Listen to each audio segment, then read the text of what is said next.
तर तुम्ही इथं पाहू शकता हे चिकटपणा आलेला आहे आणि आपण नेहमी क्लीन केलं पाहिजे. ॲक्च्युली काय होतं, आपण जेव्हा स्वयंपाक करतो ना, तेलाचे डाग आपल्या ओट्यावरती पडतात.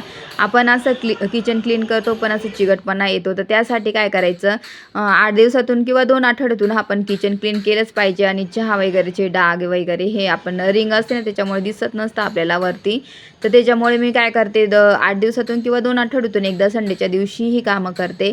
आणि तुम्हाला माहिती आहे, आपण इतर दिवशी जेव्हा आपण जॉब करतो, काही ऑफिसला जाणाऱ्या वुमन्स असतील, ज्या लेडीज असतील ना, तर त्यांना खरंच हे किचन घासायचं वेळ म्हणजे भेटतच नाही. तो कधी असो, जेव्हा सुट्टीचा दिवस असतो संडेचा. आणि सुट्टीचा दिवस असला की हे 2 कामं झालीच पाहिजे. तर कोणती कोणती 2 कामं आहेत, तर ती तुम्हाला मी आज सांगणार आहे. तर पहिलं म्हणजे तर आपण किचन ओटा हा घासून घेतला पाहिजे. तर किचन ओटा आपला क्लीन झालाच पाहिजे, कारण की आपण तिथं जेवण बनवतो, स्वच्छ राहिलं पाहिजे. आणि किचन ओटासुद्धा चिकट होतो, तोसुद्धा क्लीन झाला पाहिजे. त्याच्यासाठी मी पूर्ण ना हा किचन ओटा घासून घेणार आहे. तर आपण असं पुसतोच, आपलं छान किचन दिसतंच, पण आपल्याला माहिती नाही की ओट्यावर किती तेल पडतं आणि ते चिकटपणा यायला लागतो, त्याचा थर जमा होतो. त्याच्यासाठी आपण हा किचन ओटा क्लीन केला पाहिजे पहिली गोष्ट तर. तर माझं तरी रुटीनमध्ये हेच आहे. तर मी म्हटलं चला अंघोळीच्या आधी आपण कसं ओलं होऊन जातो ना, तर त्याच्यासाठी मग मी आधी म्हटलं अंघोळ करण्याच्या आधी चला किचन ओटा क्लीन करून घेऊयात. आणि मग दुसरं काम कोणतं आहे ते तुम्हाला पुढे मी व्हिडिओमध्ये सांगतेच. तर पूर्ण व्हिडिओ बघा, स्किप करू नका काही. तर इथं पाहू शकता मी ओटा पूर्ण छान घासून घेतलेला आहे. इतका पूर्ण त्याच्यावरचा चिकटपणा हा ना मी काढून घेते. आणि खरंच वाटत नाही की 8 दिवस किंवा 2 आठवडे असं आपल्यावर किचन ओट्यावर तेल उडून असा थर जमा होऊ शकतो. तर त्याच्यासाठी हा किचन ओटा असा क्लीन करत जा. तर घासणं तर आपलं होत नाही, अशक्य नसतं इतर दिवशी. कारण की आपण येतो जेवण बनवता, सर्वांचं खाणं-पिणं करता आपल्याला रात्रीचे 11 वाजून जातात. तर बराचसा उशीर होतो खूप, म्हणजे ज्याचे त्याचे रुटीन असतील त्या तसा उशीर होतो आपल्याला. त्याच्यामुळे मग हे काम आपल्याकडनं स्किप आपण करतो आणि हे काम संडेच्या दिवशी तुम्ही करत जा. तर मी इथं छान मस्त किचन ओटा एकदम चकाचक घासून घेतलेला आहे. आणि आज म्हटलं चला इथून सुरुवात करू आणि तुम्हाला पण दाखवेल की मी माझं संडेच्या दिवशीचं 2 आठवड्यातून किंवा 1 आठवड्यातून रुटीन काय असतं. तर 2 ही कामं मी करते म्हणजे करते. तर त्याच्यामध्ये असतात बरीचशी कामं मी तुम्हाला दाखवते की काय कधी केलं पाहिजे. पण असं नियोजन करा की 2 आठवड्यातून आपण हे करू किंवा ह्या सुट्टीच्या दिवशी हे करू. जर आपण असं ठरवून केलं ना कामं, तर आपली बरीचशी घरातली कामं क्लीन होऊन जातात. म्हणजे आपल्याला जास्तीचा लोड पडत नाही स्वच्छ करण्यासाठी. नाहीतर खूप लोड पडतो. जेव्हा आपण क्लिनिंगचा विषय घेतो ना, तर इतक्या काही गोष्टी येतात ना, कधी-कधी आपल्याला माहीत पण नसतं की ही गोष्ट क्लीन करायची राहून जाते. त्याच्यामुळे ना काय करा की तुम्ही असं ठरवून घेत जा कधी काय करायचं. तसंच मी पण करते. आणि तर मुलांना नाश्ता पण साईड टू साईड मुलांना नाश्ता वगैरे पण देऊन दिला होता मी. तर आद्विकला भूक लागलेली सकाळी-सकाळी, म्हटलं चल तू खाऊन घे. तर त्याने मस्त खाऊन घेतला. आणि माझी एककडं साईड टू साईड कामं पण करत होते. आणि ही कामं करता-करता मी गाणे पण ऐकत असते. मला आवडतात गाणे ऐकून-ऐकून काम करायला. तर छान मस्त सर्व किचन ओटा क्लीन झाल्यानंतर मला इतकं भारी वाटलं ना, तर मला ना असं घरामध्ये छान टापटीप ठेवलं ना, मला तर इतकं भारी वाटतं ना, मला खूप स्वतःला फ्रेश वाटतं आणि मन पण प्रसन्न होतं. आणि एकदम पॉझिटिव्ह वाइब्स येतात. आणि मला खूप छान वाटतं की नाही का, एकदम असं कंटाळा किंवा आळस ह्या गोष्टी मला अजिबात येत नाही कधी. तर त्याच्यामुळे मी खूप ॲक्टिव्ह असते ह्या गोष्टीसाठी. तरी मला ना खूप आवडतं, मला डेकोरेट करणं किंवा नाही का असं छान काही फंक्शन असतो काय असो ना, मला त्या गोष्टी खूप आवडतात आधीपासून. मी ना मला ना म्हणजे कंटाळा येत नाही त्या गोष्टीचं. खूप आधीपासून मला खूप त्याचं वेड आहे की असं करायला. म्हणजे नवीन-नवीन काय-काय करता येईल ना, त्या लगेच मी म्हणजे ना मला लगेच सुचलं की मी लगेच त्या करते. की असं नाही का वेळ लागतो त्या गोष्टीसाठी करायला, पण नाही. तर माझं ना आणि फास्ट काम करण्याची सवय मला, की मला ना हळू अजिबात नाही होत कामं वगैरे. त्याच्यामुळे मग मला पटापट कामं करण्याची सुद्धा सवय, अजिबात कंटाळा येत नाही कोणत्या गोष्टीला.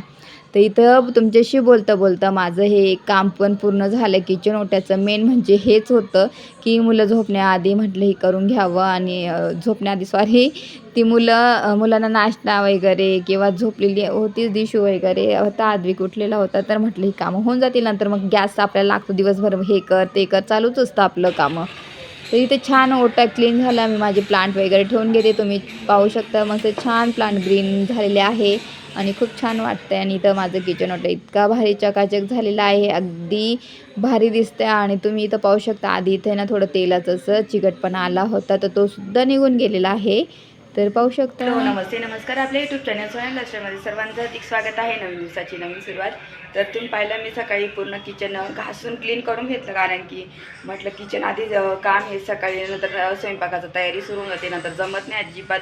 म्हणून सकाळी उठल्यानंतर मी हे काम करते आणि तुम्ही सुद्धा करा, म्हणजे नाही का मुलांना मग खायला बनवावं लागतं, हे बनवते त्याच्यात वेळ जातो, म्हणून मग किचन काय मोकळा होत नाही. त्याच्यामुळे हे सकाळी करून घेत जा. आणि आता मी चालली भाजी घ्यायला. चला मग. अद्विक मोठे येते.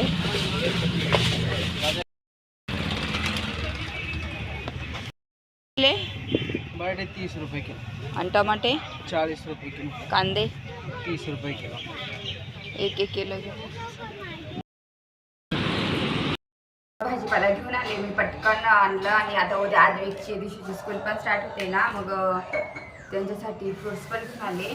तर फ्रूट्स मध्ये आम्ही आणले बनाना, आणि बनाना आहे ना, बनाना आणते, म्हणजे त्यांना कसं टाकतं टिफिनमध्ये नेता येतील.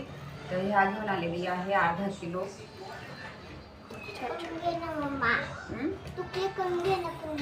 नको खराब होतं ते. नंतर ॲपल घेऊन आलेली आहे. त्याच्यानंतर हे मँगोज आणले खायला, म्हटलं चला आता सीझन पण संपत आलेले आहे आणि मँगो आम्ही ह्या वर्षी कमी खाल्ले. तर हे फ्रूट्स आणलेले आहे, तर मी तर फ्रूट्स घेऊन घेतले. तर याच्यामध्ये आणली आहे मी गवार आणि भेंडी. आता नाही आहे, दोन्ही नंतर मी निवडून ठेवते, वेगवेगळ्या करते. थोडीशी मटकी आणली, म्हणजे भाजी करायला जाते त्यावेळेस. टमाटे आणले, टमाट्याची चटणी पण भाजीला होऊन जाते, त्याची पण चटणी पण फार आवडते, म्हणजे 1 किलो डायरेक्ट घेऊन आलेली आहे. तर त्याचं होऊन जातं मग आपल्याला, नाही का, भाजी चटणी मस्त. टमाट्याची सर्वांना आवडते, टिफिनला भाजी मी देऊ शकते.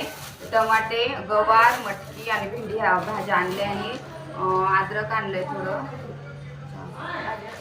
अद्रक. त्याच्यानंतर मग बटाटे आणि कांदे आणले. आणि त्याच्यानंतर मग खोबरंच माझं संपलं होतं, तर कधीचं खोबरंच नव्हतं, तर मग आता ना घेऊन आलेली मस्त कट करून आणतो आम्ही इथे, मस्त पूर्ण अख्ख्या वाट्या भेटतात तसं हे खोबरं मी घेऊन आलेली आहे. त्याच्यानंतर मसाले.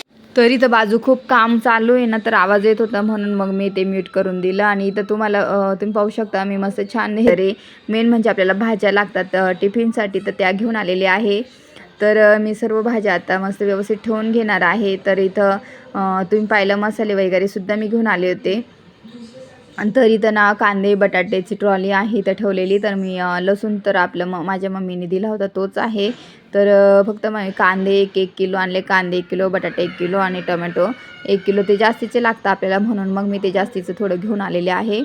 तर इथं छान मग टोमॅटो काय करते मी, टोमॅटोसुद्धा मी हे धुवून वगैरे स्वच्छ करून ठेवत असते. तसेच मी टोमॅटो ठेवत नाही कधीच, कारण की जेव्हा आपण जेव्हा स्वयंपाक करायला घेतो, जेव्हा सकाळी सकाळी आपण स्वयंपाक करतो ना, आपल्याला घाई होत नाही, तर ह्या गोष्टींना अशा क्लीन करून ठेवल्या ना, तर आपल्याला अगदी लवकर झटपट आपला स्वयंपाक होतो. म्हणून मग मी व्यवस्थित ते क्लीन करून ठेवते. आणि सुकले की व्यवस्थित पाणी वगैरे निथरून झालं की मग ते आपण फ्रीजमध्ये स्टोअर करू शकतो. आणि मी आता ह्या जी गवार, मटकी आणि भेंडी आणली होती ना, ते ठेवून घेते. गवार मी दुपारी ना दुपारी निवडून घेणार आहे. आणि मी आता हे ठेवून घेते, कारण की मला थोडी बाकीची कामं आहे ना, मी ती करून घेणार आहे. तर असं माझी ही 2 कामं तर मेन हे करत असते मी. आणि त्याच्यानंतर माझे कपडे झालेले. आणि कपडे झाले म्हटलं चला पटापट, पावसाळ्याच्या दिवसामध्ये कसं कपडे पटकन सुकून गेलेले बरं राहतं. आणि मी इथं कपडे माझ्या ड्राय बाल्कनीमध्ये मस्त छान सुकतात, कारण की इथं पाऊस वगैरे लागत नाही, हवा वगैरे असते आणि मशीनचे कपडे असतात त्याच्यामुळे सुकतात. नंतर मग मी तरीही काय करते, घरामध्ये रात्रभर फॅन खाली टाकून ठेवते, म्हणजे जेणेकरून अजून त्याच्यातला वास वगैरे असं कुबट वास असतो ना कपड्यांचा, जो पावसाळ्यात तो येत नाही. त्याच्यासाठी मी असं करते की 1 दिवस 2 दिवस हे पूर्ण कपडे तर राहू देते आणि त्याच्यानंतर फॅनखाली रात्रभर ठेवते. त्याच्यानंतर मग कपड्यांच्या घड्या करून ठेवत असते. तर हे तुम्ही पण करत जा, कारण की पावसाळ्यात खूप कुबट वास येतो, त्याच्यामुळे मग मी हे असंच करते, जेणेकरून आपले कपडे वास येणार नाही. तर खूप अशा गोष्टी असतात ना, खरंच कधी कधी ना सगळ्या गोष्टी आपल्यालाच मॅनेज करावं लागतं, मुलांना नाही कळत. आणि आम्हीच इथं 4 जण राहतो, त्याच्यामुळे ना सर्वांचे कपडे म्हणा, सर्वांच्या गोष्टी, खाणं पिणं सर्व मला ना बघावं लागतं. त्याच्यामुळे असतं माझं हे. तर दुसरं काम तुम्ही पाहू शकता, ते आपण कधी ना आपल्या उंबरठ्याची एकदम क्लिनिंग करत नाही, तर ते सुद्धा उंबरठ्याची क्लिनिंग ही करत जा. 2 आठवड्यातून, महिन्यातून एकदा तरी ही करत जा. कारण की ना उंबरठासुद्धा आणि ना काय होतं, धूळ बसलेली असते भिंतीवर, ते एकदम असं घाण दिसतं त्याच्यामुळे. आणि जेव्हा आपण एंट्री करतो, लक्ष्मी येण्याचा टाईम राहतो, ते उंबरठा आपला अगदी स्वच्छ असला पाहिजे. तर तुम्ही पण ह्या उंबरठ्याकडे लक्ष द्या, कारण की आपण घरातली क्लिनिंग करतो सर्वजण, पण जेव्हा उंबरठ्याचा विषय येतो ना, तर जास्त असं उंबरठा असं डीप क्लिनिंग होत नाही. तर व्यवस्थित अशी मी भिंतसुद्धा पुसून वगैरे घेते कपड्याने, आणि इथं मस्त क्लीन करून घेतलेली आहे. आणि तेव्हा कुठं इतकं भारी चकाचक दिसत होते ना, आणि मस्त अगरबत्ती लावल्यानंतर ते व्ह्यूच खूप छान दिसतो. तर आधी इथं असं हे सुद्धा मी असं करत असते 2 आठवड्यातून किंवा 3 आठवड्यातून हे काम करत असते उंबरठ्याचं. तर इथं छान मस्त माझं उंबरठा क्लीन झालेला आहे, तुम्ही पाहू शकता. माझं सर्व कामं झाले, आता फक्त हे टोमॅटो सुकले का मला ना फ्रीजमध्ये स्टोअर करून ठेवेल मी. तर अजून थोडा वेळ ठेवणार आहे, बाकीचं सर्व झाले कामं. आणि मी अशी कामं करत असते संडेच्या दिवशी. म्हणजे आपल्याला तुम्ही पाहाल तर आपल्या इतर दिवशी ना किचन घासायला वेळ भेटत नाही, आपण गॅस ओटा वगैरे पुसू, पण घासण्यासाठी अजिबात वेळ भेटत नाही. पण मग मेन काम संडेचं काय आहे, तर किचन घासणं. म्हणजे आठवड्यातून एकदा, जरी एकदा किंवा 2 आठवड्यातून एकदा तुम्ही किचन घासाच, जेणेकरून आहे ना आपली स्टाईल आहे ना चिकट होते, अशी चिकट होऊन जाते. म्हणजे एकदम असं प्लॅटफॉर्म चिकट होतो, तर तो आहे ना असं होणार नाही, चकाचक दिसेल अगदी. तर इथं पाहू शकता तुम्ही माझी ही किचनची स्टाईल एकदम चकाचक झालेली आहे, चमकते अशी. आठवड्यातून किंवा 2 आठवड्यातून जसा वेळ भेटेल तसा. पण मग 2 आठवड्यात एकदा तरी, म्हणजे सुट्टीच्या दिवशी 2 रविवारपैकी 1 रविवारी मी किचन ओटा घासते म्हणजे जेणेकरून आपलं किचन ओटा एकदम क्लीन आणि त्याच्यावरती चिकटपणा येणार नाही. आणि दुसरी गोष्ट म्हणजे भाजीपाला, कारण की 8 दिवसाला आपल्याला आता मुलांच्या शाळा सुरू झाल्या, टिफिनला भाज्या लागतात आपल्याला. तर संडेच्या दिवशी मस्त फ्रेश भाजीपाला आणावा आणि तो स्टोअर करावा, कारण की 4-5 दिवस आपल्याला तो भाजीपाला लागतो मुलांना टिफिनला देण्यासाठी. मग मी अशा 4-5 भाज्या आणून घेते, ज्या मला करायच्या आहेत. तर ठरवून घेते मी कोणत्या दिवशी कोणती भाजी, म्हणजे तेवढं नियोजन करते. त्याच्यानंतर अशी छोटी मोठी कामं असतात ती मी आज केलेलीच आहे, तर ते करत असते. तर असं माझं संडेचं रुटीन आहे आणि मी असं संडेच्या दिवशी करत असते. तर चला मंडळी, माझा हाचा व्हिडिओ मी इथंच एंड करते. माझा हा व्हिडिओ आवडला असेल त्या व्हिडिओला जास्तीत जास्त लाईक करा, शेअर करा, सबस्क्राईब करा. आणि तोपर्यंत तुमची काळजी घ्या. भेटेन नेक्स्ट ब्लॉगमध्ये, तोपर्यंत बाय.